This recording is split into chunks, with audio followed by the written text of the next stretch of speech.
Halo kawan-kawan Gerak Publik, kembali lagi dengan konten yang memang nantinya bakal menjadi edukasi. Tentunya akan menjadi pembelajaran-pembelajaran yang memang menjadi output bagi kita semua. Dalam tema kali ini, kita akan membahas perihal variabel-variabel yang memang menjadi program unggulan dari Prabowo tersendiri, presiden kita tersendiri, yaitu MBG. Nah,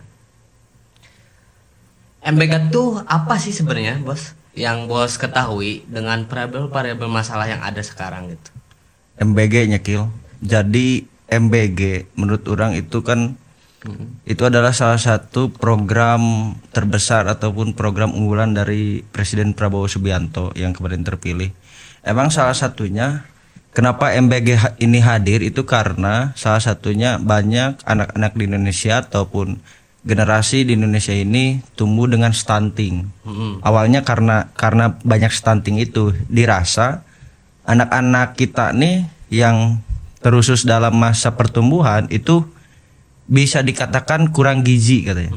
Kurang gizi, kurang vitamin dan lain sebagainya. Makanya hadirlah MBG, makanan bergizi gratis. Terus kenapa MBG ini hadir? Karena salah satunya untuk menyerap atau menumbuhkan beberapa juta lapangan pekerjaan. Memang hari ini dirasakan dengan adanya MBG itu masyarakat-masyarakat yang tadinya nganggur itu bisa terserap oleh MBG, dikerjakan oleh MBG. Memang cukup fantastis menurut saya ya. Secara gaji ataupun secara secara mereka digaji di MBG ya, khususnya supir yang bersihin ompreng, yang masak dan sebagainya itu rata-rata di kisaran 1-2 jutaan. 1 juta ya, 1.700.000 kurang lebih 2 juta lah, segituan. Itu dalam kurun waktu 1 bulan. Terutama yang menjadi kepala SPPG-nya. Kepala SPPG target di MBG di Indonesia ini kurang lebih ya, yang saya tahu itu katanya 32.000 dapur. Berarti dikalkulasikan ada 32.000 kepala SPPG, yaitu kepala dapur bisa kita sebut lah. 32.000 kepala dapur. Terus yang menjadi bawahan-bawahannya itu kurang lebih ada 50 orang di tiap dapur. Tinggal kalikan aja 50 orang, 50 dikali 32.000 dapur, kurang lebih ada berapa? 14 juta, 15 jutaan lah. 15 juta masyarakat itu terserap dalam program MBG, terkhusus dalam konteks ngomongin indeks pengangguran di Indonesia jadi menurun karena itu adanya MBG. Tapi kita lihat dalam satu sisi yang lain, MBG menghadirkan 14 juta, bisa dikatakan 14 juta lapangan kerja misalkan. Penyerapan lapangan kerja 14 juta orang. Nah, dari 14 juta ini siapa yang memang, apakah 14 juta ini adalah memang hadir dari tambahan masyarakat yang menjadi pegawai MBG? Kita lihat dari sisi sampingnya, ada juga ternyata dalam konteks pendidikan itu guru-guru yang dikorbankan. Guru-guru tuh artinya guru-guru yang honorer, yang tadinya bukan menjadi PNS ataupun P3K, yang honorer itu kemudian di sekarang itu tidak ada lagi guru-guru yang honorer. Karena terus anggaran pendidikan itu dipangkas untuk didistribusikan ke anggaran MBG. Ada beberapa anggaran di kementerian yaitu dipangkas untuk program masalah MBG. Nah, terus di MBG ini kalau misalkan tadi gaji dari karyawannya itu dari karyawan cuman supir, yang masak dan lain sebagainya, yang bersih-bersih itu di kisaran 2 jutaan. Kita lihat gaji kepala SPPG-nya berapa? Gaji kepala SPPG-nya itu di antara 6,5 juta kalau saya nggak salah ya, di antara 6,5 juta sampai 7 juta lah. Itu gaji kepala SPPG, lebih daripada ngomongin gaji guru honorer yang PNS. Guru honorer yang PNS berapa sih gaji sekarang? Paling di angka 3 juta. Si Rapi aja yang jadi kepala KUA berapa? 3 juta kan, 3 juta 4 jutaan, gak nyampe sampai 7 juta atau 6 juta. Nah ini kepala SPPG bisa nyampe sampai 7 juta gajinya itu. Benar-benar fantastis ya Bos kalau kita ngelihat dari segi mungkin ya menjadi apa yang menjadi pertanyaan di benak orang gitu, kayak seberapa urgent sih makanan bergizi ini sehingga memang menyampingkan pihak-pihak terkait Iya. untuk menghadirkan makanan yang bergizi ini. Toh kalau kita tarik ke belakang gitu, pada saat zaman dulu gitu, orang-orang tua terlebih dahulu gitu, makan cilok aja udah santai-santai aja dan masih sehat-sehat aja gitu, Bos.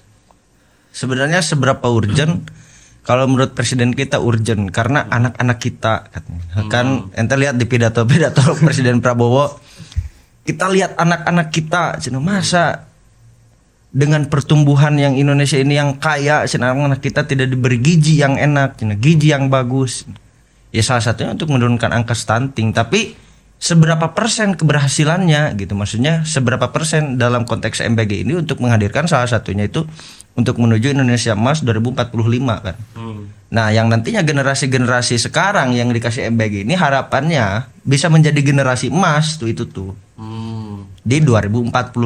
Tapi nggak tahu tolak ukurnya dari mana keberhasilan MBG ini. Apakah keberhasilan MBG ini tolak ukurnya misalkan anak-anak ke depan dari misalkan SD sekarang SD, SMP, SMA yang dikasih MBG itu menjadi anak-anak yang cerdas, anak-anak yang bisa punya pemikiran menghasilkan segala sesuatu, menciptakan segala sesuatu, menghadirkan beberapa gagasan dan inisiasi untuk menjadikan Indonesia Emas 2045 gitu kan. Tolak ukurnya ke sana. Dalam konteks dia pemikirannya IQ-nya tinggi, pemikirannya cerdas gitu.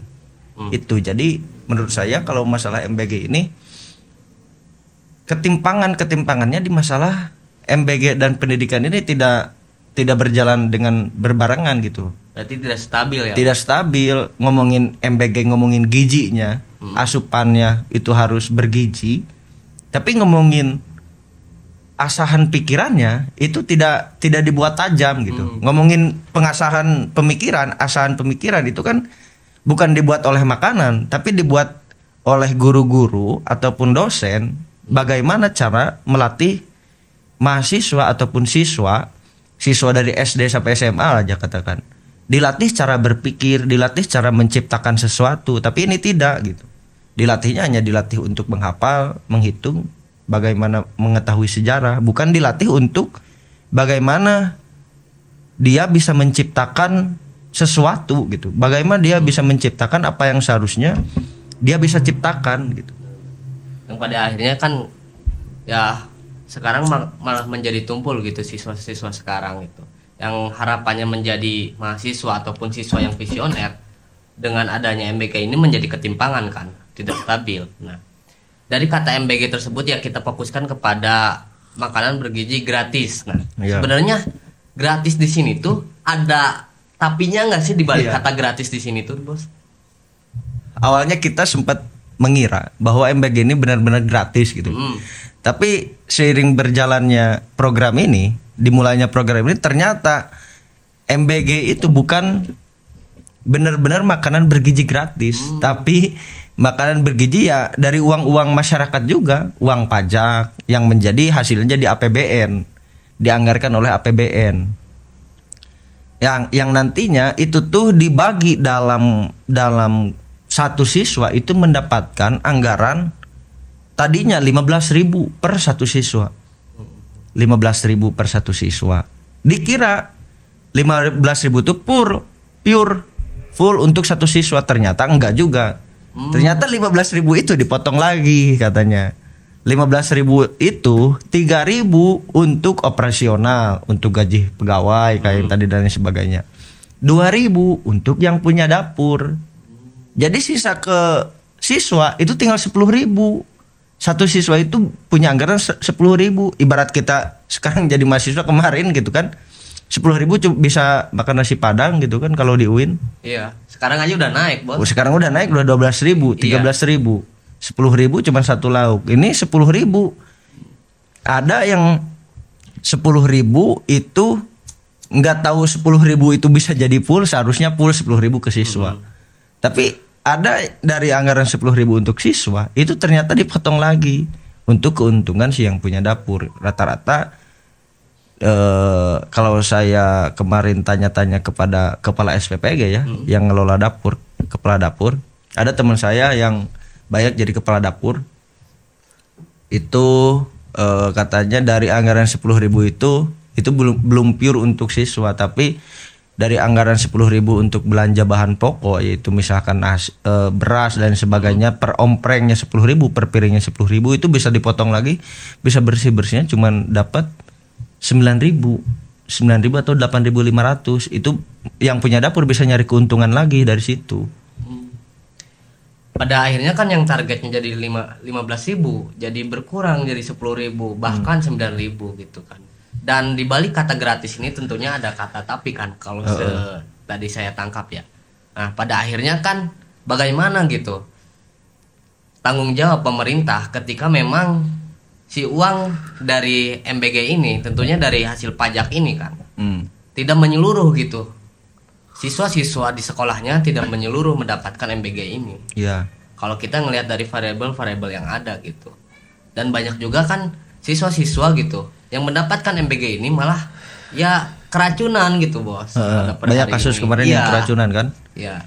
Banyak kasus kemarin yang keracunan katanya. Itu penjelasan dari dari BGN itu karena petani-petaninya pakai pupuk yang bukan organik tapi non organik katanya.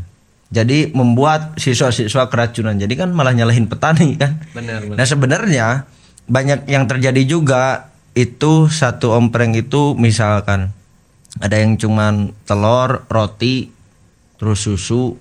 Apalagi sekarang paling cuman kurma, susu, apalagi roti paling. Apalagi itu. di bulan Ramadan. Apalagi di bulan Ramadan kan, makanan keringan. Ada kemarin kasus kan yang cuman Yakult, terus susu, roti, sama buahnya apel dibagi 4, bayangin berapa?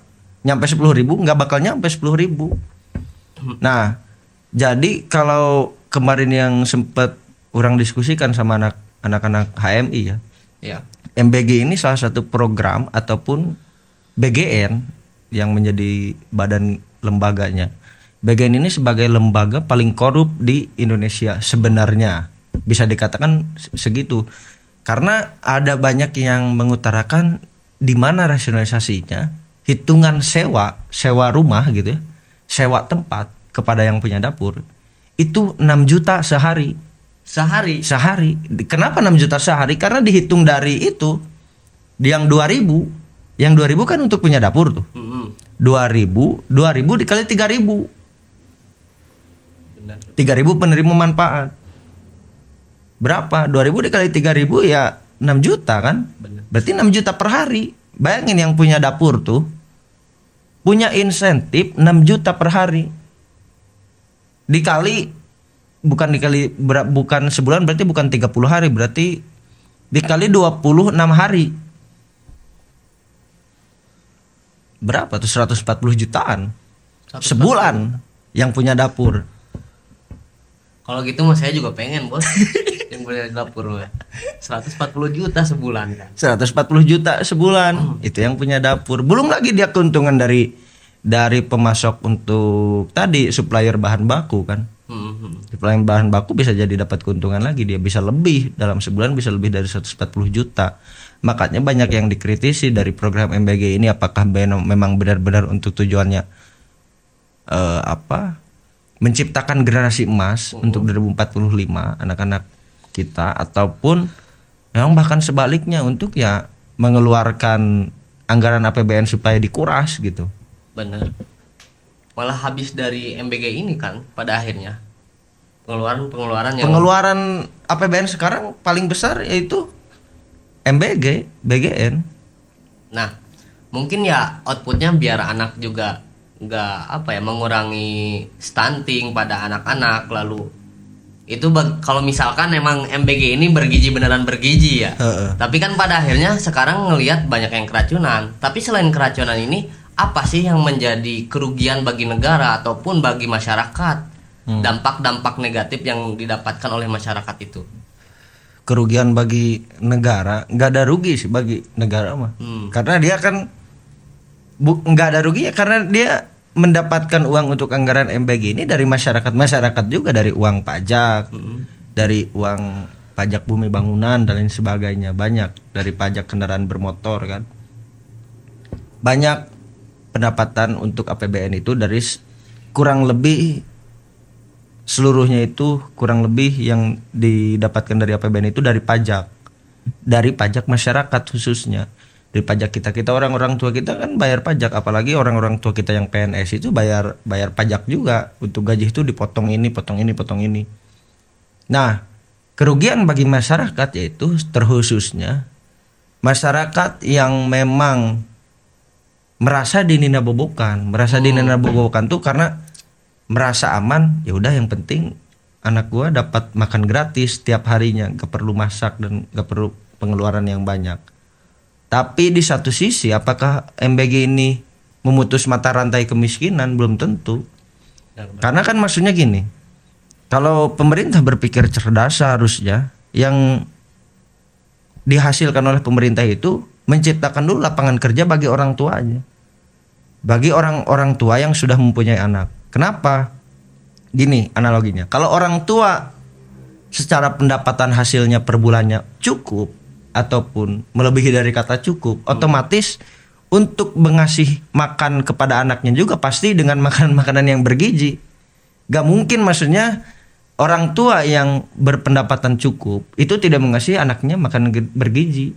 Semua orang tua juga pasti pengen memberikan anaknya makanan yang bergizi gitu. Gak mungkin ngasih makanan ke anaknya tiap hari minum Power App misalkan atau teh pucuk, kan nggak mungkin. Pasti tiap hari dia pengen kasih susu yang bergizi, buah-buahan dan lain sebagainya. Tapi dikarenakan kebanyakan di Indonesia misalkan dari orang-orang menengah ke bawah yang berpenghasilannya misalkan yang penting makan aja udah cukup, nggak perlu yang bergizi, yang penting kenyang. Kan itu problem dari kita. Iya benar sih. Yang seharusnya pemerintah ini hadir diawali dengan bisa mensejahterakan dulu kepada masyarakat terkhusus yang sudah mempunyai anak dan punya keluarga.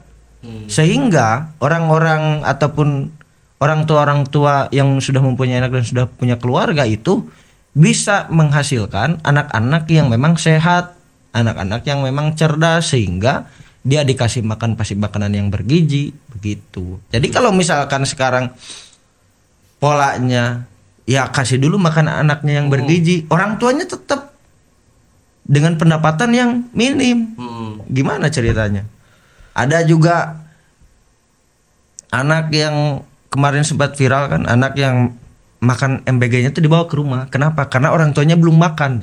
Masa kayak gitu? Berarti kan yang menjadi problemnya bukan di anaknya sebenarnya. Yang menjadi problemnya yaitu di orang tuanya yang memang berpendapatan dan berpenghasilan minim. Sehingga orang tuanya itu tidak bisa memberikan makanan yang bisa dikatakan bergizi gitu. Tapi pasti makanan yang seadanya, secukupnya, yang penting cukup kenyang. Kan problemnya itu kerugian bagi masyarakat. Tapi kalau masyarakat yang merasa nyaman, ya dia yang penting kenyang, nggak berpikir arah ke depannya MBG ini untuk apa sih? Tanpa berpikir dampak negatif yang ditimbulkan dari MBG ini kan pada akhirnya. Nah, banyak juga gitu ya dari berita yang beredar bahwasanya banyak gitu dari siswa-siswa yang memang antusias untuk ikut pembelajaran di sekolahnya malah terhalang oleh mobilitas yang terbatas, seperti jembatan yang memang pada suatu kondisi gitu, suatu daerah ketika dia mau ke sekolahnya harus melewati sungai, dan pada akhirnya jembatan yang memang harusnya bisa melewati sungai itu sudah koyak dan tidak bisa dipakai lagi. Nah, gimana sih sikap pemerintah pada akhirnya? Kan nggak ada sikap gitu, malah mementingkan MBG ini, yang pada akhirnya siswa-siswa yang memang memiliki antusias untuk mengikuti pembelajaran secara serius terhalang oleh hal tersebut. Iya, menurut saya itu tadi dalam pola berpikir pemerintah tuh gak tahu polanya kayak gimana gitu, yang gak tahu dia belajarnya di mana gitu kan. Kalau misalkan hemat saya dalam berpikir ketika misalkan tadi ngomongin ada jembatan yang siswa itu harus menyeberang sungai dan lain sebagainya, dalam infrastruktur sekolah misalkan ada masih banyak yang kurang, itu kan seharusnya yang dibenahi itu arahnya ke sana dulu. Tadi yang seharusnya dibenahi yaitu ekonomi untuk masyarakatnya pendapatannya per kapitanya tinggi, terus ngomongin infrastruktur ke sekolah itu memadai, barulah ngomongin makan bergizi gratis. Jangan ini dibalik, makan bergizi gratis dulu tapi penopang-penopang yang lainnya belum terpenuhi, gimana gitu cara berpikirnya kebalik menurut saya. Jadi yang harusnya dipikirkan itu adalah ngomongin dulu tadi pendapatan si orang tuanya itu cukup tinggi, terus ngomongin tadi ngomongin infrastruktur sekolah, infrastruktur jalan untuk menempuh dia berpendidikan itu cukup. Nah sekarang kan banyak siswa-siswa ngomongin siswa-siswa dari SD sampai SMA gratis, sekolah gratis kan. Tapi ada juga yang dipungut biaya kan, biaya bangunan dan lain sebagainya kan, study tour kalau dulu mah. Tapi berarti kan nggak pernah benar-benar gratis sekolah ini. Jadi ngaco pemerintah ini yang harusnya bertahap gitu, mana dulu yang diprioritaskan, pendidikannya dulu, ekonominya dulu, atau apanya dulu yang dibenahi gitu. Bukan masalah kenyangnya dulu yang dibenahi. Kalau ngomongin kenyangnya dulu yang dibenahi ya nggak bakal berpikir. Tapi ketika ngomongin pendidikannya, cara berpikirnya dibenahi, ekonominya dibenahi, otomatis dia pemerintah nggak perlu ngasih makan juga, dia bisa nyari makan sendiri. Bener. Nggak perlu pemerintah menganggarkan 15.000 untuk makan siswa. Tinggal pemerintah menyediakan lapangan kerja untuk orang tuanya, sehingga orang tua itu bisa ngasih makan bergizi gratis, ngasih makanan yang bergizi untuk anak-anaknya, sehingga anak-anak itu bisa menciptakan Indonesia Emas 2045. Kan harusnya seperti itu. Pada akhirnya kan kalau kita lihat-lihat dan kita amati gitu, pemerintah ini sekarang mengalami kecacatan berpikir, yang mana harusnya konsep ini berjalan dengan lancar, pada akhirnya menimbulkan sebuah variabel-variabel masalah yang tidak bisa ditangani oleh mereka sendiri gitu. Malah kepusingan dengan konsep-konsep ataupun cara berpikir mereka gitu. Nah, sebenarnya dari variabel-variabel masalah yang ada ketika hadirnya MBG menjadi program unggulan dari presiden kita, yaitu Presiden Prabowo. Menurut bos tuh sebenarnya MBG ini realistis gak sih kalau misalkan kita compare dengan masalah-masalah yang ada gitu. Variabel-variabel masalah yang ada. Realistisnya dalam menjalankan sebuah konsep ini gitu. Tentunya output yang memang diharapkan oleh Prabowo itu tercapai. menurut saya nggak realistis program MBG ini. Kenapa nggak realistis? Karena tadi hitungannya MBG ini nggak tahu tolak ukur keberhasilannya MBG ini apa. Apakah melahirkan dengan anak-anak yang dapat dikatakan tidak stunting ataupun mereka cerdas nih, tolak ukurnya apa? Berarti kan harus dites nih. Benar, contoh gini aja, dikasih sampel, sekarang setahun makan bergizi gratis, kasih sampel aja siswa, dites IQ-nya apakah naik atau enggak. Kalau stagnan berarti kan iya, berarti kan percuma. Berarti kan tolak ukurnya nggak ada. Apakah tolak ukurnya dalam konteks ngomongin, oh dia sehat jadi gendut, obesitas. Terus apa tolak ukurnya? Oh dia jadi tinggi misalkan. Oh dia jadi apa? Kan tolak ukur keberhasilan MBG ini apa? Apakah menjadikan anak-anak yang cerdas dan bisa menghasilkan pemikiran-pemikiran yang out of the box gitu kan? Atau MBG ini hanya sekedar mendownload APBN untuk bisa didistribusikan aja gitu, membuang-buang anggaran yang pada akhirnya output atau hasilnya nggak jelas diukurnya dari mana gitu. Nah pada akhirnya kan memang hadirnya MBG ini menimbulkan banyak dampak negatif kepada masyarakat. Dalam konteks menimbulkan negatif pada masyarakat yaitu tadi Gil, menurut orang ketika ngomongin dampak negatif ke masyarakat tadi ada beberapa masyarakat yang contoh lah, banyak yang orang temuin itu banyak yang jadi guru yang merasa dirugikan. Guru itu dari lama ya Kil, dari lama dia itu mengharapkan untuk kenaikan gaji, tapi ternyata nggak naik-naik gajinya karena terkendala dengan masalah makan bergizi gratis, yaitu anggaran pendidikannya dipindahkan kepada makan bergizi gratis. Jadi menurut orang hasil daripada ataupun diskusi kita terkait MBG ini adalah tadi menurut orang adalah pemerintah yang buang-buang anggaran saja. Tidak jelas tolak ukur keberhasilannya di mana, kemana arahnya gitu. Apakah untuk menghasilkan anak-anak yang cerdas, anak-anak yang kritis dalam berpikir, ataukah menciptakan pemikiran-pemikiran yang bagus gitu, menghasilkan gagasan-gagasan untuk pemerintah ke depan, atau seperti apa? Karena ya bisa dikatakan coba kita tes aja, tantang pemerintah, bisa nggak dari hasil setahun ini apa gitu hasil dari MBG ini. Banyak pidato Prabowo, hasil dari MBG ini itu bisa menyerap lapangan pekerjaan kan. Iya diserap, yang lain diserap lapangan pekerjaan, tapi ada di satu sisi pekerja-pekerja yang di PHK, dianggurkan. Terutama contoh aja di UIN, ente dengar kan banyak pegawai-pegawai honorer yang dikeluarkan. Kalau nggak diangkat P3K itu sudah nggak ada lagi anggarannya untuk pegawai-pegawai honorer itu. Jadi itu sih menurut orang kalau untuk masalah MBG. Nah, kalaupun memang bos memiliki kendali penuh atas MBG ini, apa sih eksekusi pertama untuk membenahi variabel-variabel masalah yang ada di MBG ini?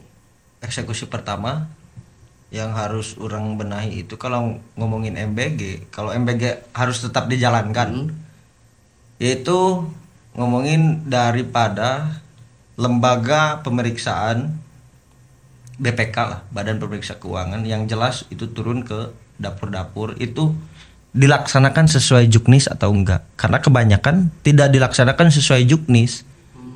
Dari yang tadi, dari yang katanya 15.000, dari 15.000 turun ke 12.000, dari 12.000 turun ke 10.000, dari 10.000 turun ke 9.000. Jadi penerima manfaatnya nggak menerima secara jelas gitu berapa yang dia terima selama perharinya itu.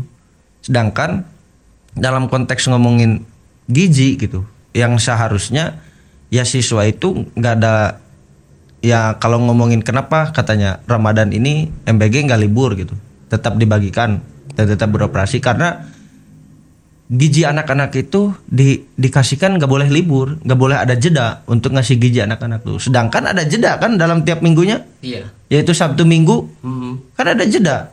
Terus gimana? Kan nggak logis dan nggak rasional juga gitu kan. Tapi ngomongin tadi alurnya harus gimana, ya tadi BPK, Badan Pemeriksa Keuangan, ataupun lembaga yang berkaitan dengan MBG atau BGN itu harus memeriksa penuh keberjalanan pastinya dapur-dapur ini apakah dijalankan sesuai juknis atau tidak gitu. Karena kebanyakan tidak dijalankan sesuai juknis. Kebanyakan hanya menguntungkan, banyak menguntungkan, bukan yang punya dapur itu bukan niat untuk benar-benar untuk supaya anak-anak yang dikasih makan ini dapat gizi yang benar gitu. Tapi yang punya dapur ini banyak berpikiran bagaimana caranya orang bisa untung besar dari program ini. Itu yang banyak orang temuin ya, orang-orang yang punya dapur nih. Tapi kalau misalkan kita bandingkan gitu, lebih efektif mana MBG atau bantuan tunai secara langsung kepada orang tua? Sebenarnya pas zaman Jokowi kan ada ya bantuan langsung tunai. Bantuan langsung tunai dan MBG sebenarnya nggak ada yang sifatnya tepat gitu. Tepat tuh dalam artian gini. Orang kalau ngasih itu bukan ngasih duitnya langsung atau makannya langsung. Tapi contoh ketika di zaman Rasul ada sahabat yang minta ke Rasul, saya belum makan, saya nggak punya uang katanya kan. Terus Rasul apakah dia ngasih uang atau ngasih makan? Enggak, dia ngasih alat untuk dia bekerja supaya dia bisa mendapatkan uang dan dia bisa makan.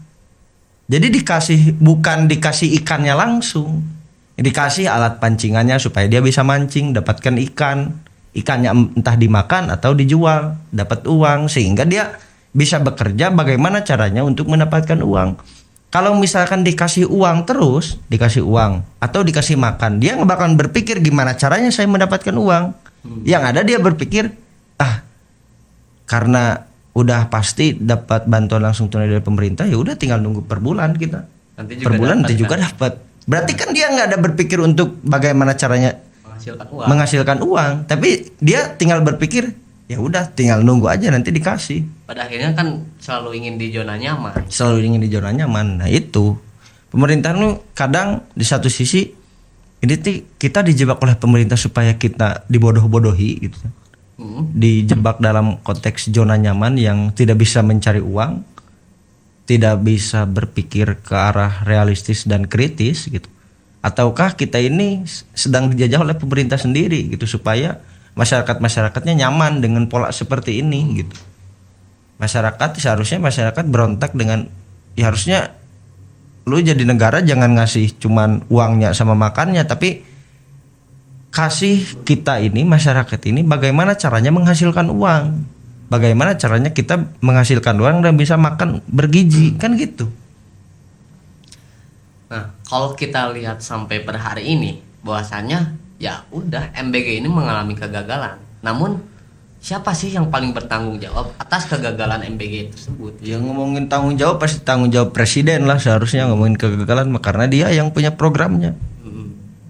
Secara pemimpin otomatis gini, ada pegawai-pegawai teknisnya yang misalkan menyelewengkan ataupun tidak sesuai dengan aturan juknis yang seharusnya dilayangkan. Yang menjadi salah secara keseluruhan yaitu salah pemimpin. Nggak bisa salah anak buahnya ataupun salah menterinya ataupun salah stafnya ataupun salah kepala bagian-bagiannya, nggak bisa. Tapi yang menjadi harus bertanggung jawab yaitu pemimpin. Ngomongin pemimpin Indonesia ya cuma satu, ya presiden gitu. Pada akhirnya kan yang dilakuin presiden kali ini gitu, dengan berita yang beredar di mana-mana medsos maupun laman media sosial yang lain, dia tuh cuma nyuruh bahwasanya tolong review kegagalan MBG. Dia pengen dengar setiap malamnya. Lantas apa? Siapa tuh itu yang bilang? Prabowo. Tolong review kegagalan MBG. Iya. Kan banyak ya di konten-konten TikTok itu yang di review. Per omprengnya tuh, per makannya tuh dia cuma dapat apa aja kan banyak. Masa dia nggak bisa lihat gitu? Atau memang orang-orang terdekatnya yang menghindari nggak boleh lihat? Nah, lalu juga ada isu yang beredar gitu bahwasanya kegagalan yang ada di MBG ini jangan dipublikasikan. Kenapa tuh, Chan? Karena mencoreng nama pemerintah, begitupun ya sekalipun presiden gitu bakal kecoreng. Terus harus digimanain atuh? Nah, Kalau nggak dipublikasikan, memang kan sekarang nih berada di ngomongin bahwa no viral no justice katanya. Maka masyarakat pasti berpikir bagaimana caranya memviralkan kan supaya dapat keadilan. Tapi kalau nggak diviralkan gimana mereka dapat keadilannya? Ngomongin sekarang langsung datang gitu ke istana presiden, Bapak Prabowo ini makan bergizinya masa cuma segini kan nggak diterima pasti. bakal langsung ditolak, bakal langsung dihadang sama parcau kan. Belum lagi ini kacang hijau. Seberapa menit ya?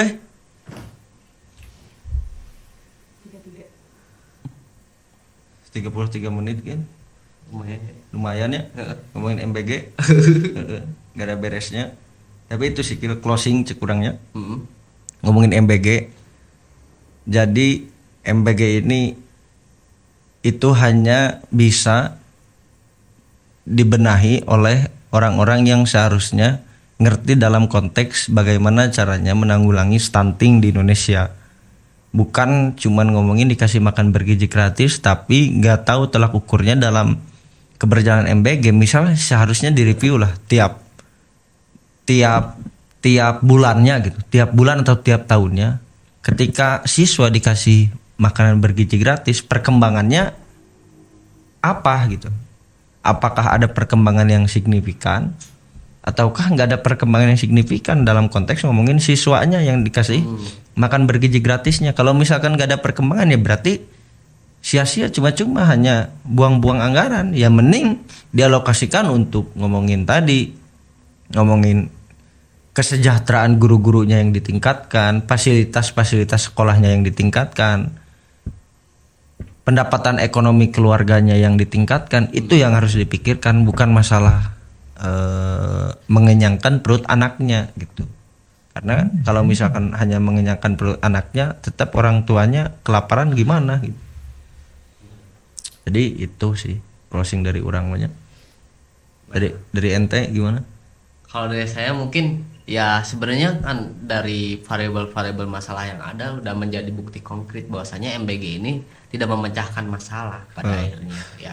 Memang harus memiliki seseorang ataupun orang yang memiliki tolak ukur yang tahu indikator keberhasilan bahwasanya anak-anak itu begitu tuh harus kayak gimana gitu kan pada akhirnya. Tentu buat apa kalau misalkan program-program MBG yang memang menimbulkan tiap harinya per hari ini pun menimbulkan masalah ataupun dampak negatif masih ada gitu. Yang menurut orang juga nggak realistis bos kalau kayak gini. Jadi sepakat mending BGN bubarkan. Sepakat orang mah. Sepakat. Paling sepakat orang maju paling depan. Asli. Mending bubarkan BGN lah. Mending bubarkan. Kalaupun ada presiden Prabowo di sini di depan orang ya, orang bakal maju paling depan gitu. Kumaha maneh lamun aya presiden di depan maneh bilang. Ih maneh naonan jeung kieu geus we. Mending jadi ketua HMJ, ketua HMJ ge mal balik beneran. Malah bakal ngomong pemikiran negara gitu. Sok we coba maneh tes gitu. Jadi ketua HMJ sok gantian jeung urang eskana gitu. Nya, Maneh jadi ketua HMJ, urang jadi presiden gitu. Sok tes gitu, cobaan ngurus mahasiswa sejurusan bisa tuh gitu. tong ngomongkeun masyarakat Indonesia nya. Mahasiswa sajurusan oge can tentu bisa amun misalkan ngelihat sekarang anggaran yang udah banyak, udah dikeluarkan udah banyak gitu, tapi masih belum terpenuhi gitu apa yang diharapkannya. Benar. Jadi gitulah. Cukup sekian dan terima kasih. Assalamualaikum warahmatullahi wabarakatuh. 37